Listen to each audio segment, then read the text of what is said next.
Mga kautang, dito po sa utangan online is ang dami ko ng utangan na nasubukan. May iba mga kautang is hindi ko itinuloy kasi ang laki ng interest. May iba naman na kahit itunuloy mo is hindi ka na-aproba. So ngayon, pag-uusapan natin itong utangan online na matagal na siya mga kautang nasa Google Play Store o App Store na sinubukan ko before.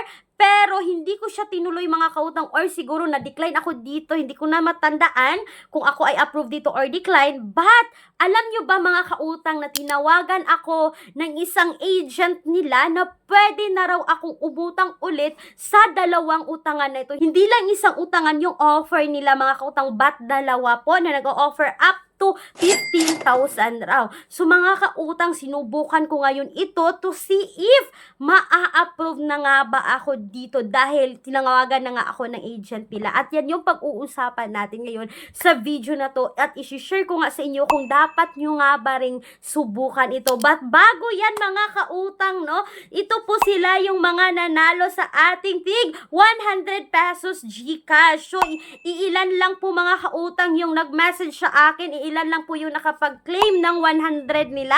So malay nyo dyan mga kautang, isa kayo sa nanalo at hindi nyo lang alam.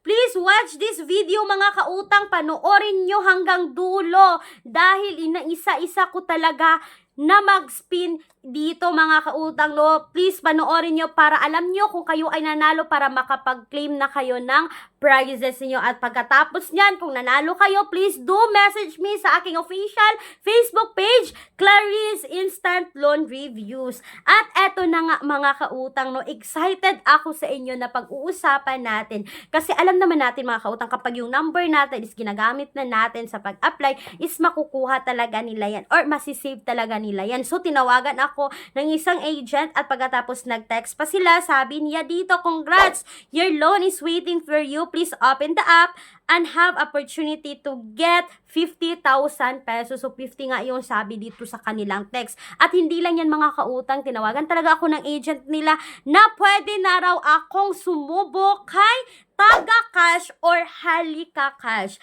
Mga kautang, itong si Taga Cash at si Halika Cash ay mag-sisters company. Isa lang yung company na humahawak sa kanila. So si Taga Cash is 30,000 po mga kautang at itong si Halika Cash is 20,000 mga kautang. So, nag-click ako dun sa link na naka-indicate doon sa text nila mga kautang at ito na yung bumungad, Taga Cash and Halika Cash. Click ko dyan ng apply, pero as usual mga kautang, kahit nag-click kayo doon sa link, is kailangan nyo pa rin mag-install at mag-download nito sa Google Play Store. Pero mga kautang, kung ayaw nyo na mag-install at mag-download dito sa Google Play Store, kasi nga may ibang utangan na in-install at ina-download, is nag-a-access po ng mga contact list, yung mga photo natin, ay maglalagay po ako ng mga alternatives loan app sa description box or sa pen comment section ng video na ito na hindi po nang access at you can apply direct website, kaya no hassle po sa pag-install at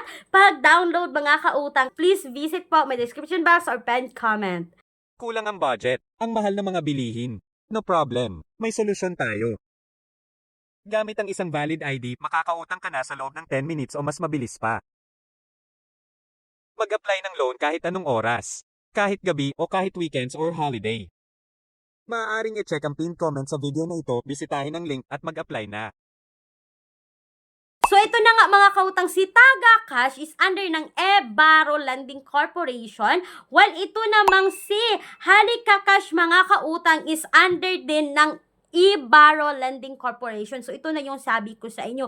Nag-apply ako dito mga kautang. Sabi ko nga kanina is kailangan yung i-install at i-download. As usual mga kautang is kailangan nila ng permission. So, nanghihingi sila ng permission to access your location, your device information, at yung camera na. So, mga kautang, kung paano ako nag-fill in dito kay Taga Cash, yun pa rin po yung the way, yung fill up ko din kay Halika Cash. Si Taga Cash mga kautang is nag-o-offer no pagkatapos mo ma-fill in is 12,000 pesos.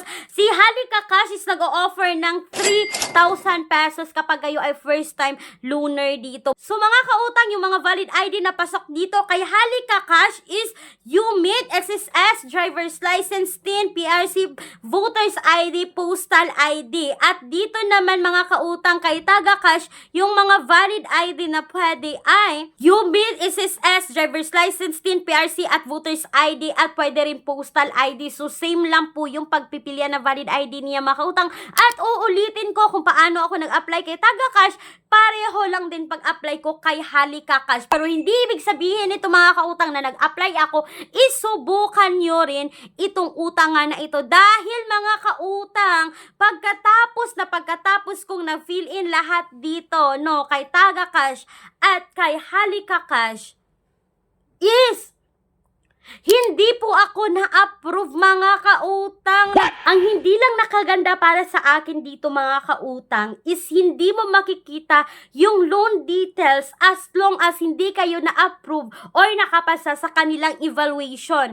Pag dyan mo pa makikita yung loan details kapag kayo ay na-approve na dito sa loan application na to. At para sa akin mga kautang, no, hindi recommended pa rin itong mga loan application na to kasi nagbabasa naman po ako doon sa Google Play Store, sa App Store mga kautang ng mga ratings nila, no, kung legit nga ba talaga na nagpapautang itong loan application na to. But mga kautang, so far ngayon is meron pa namang na-approve dito kay Halika Cash at kay Taga Cash.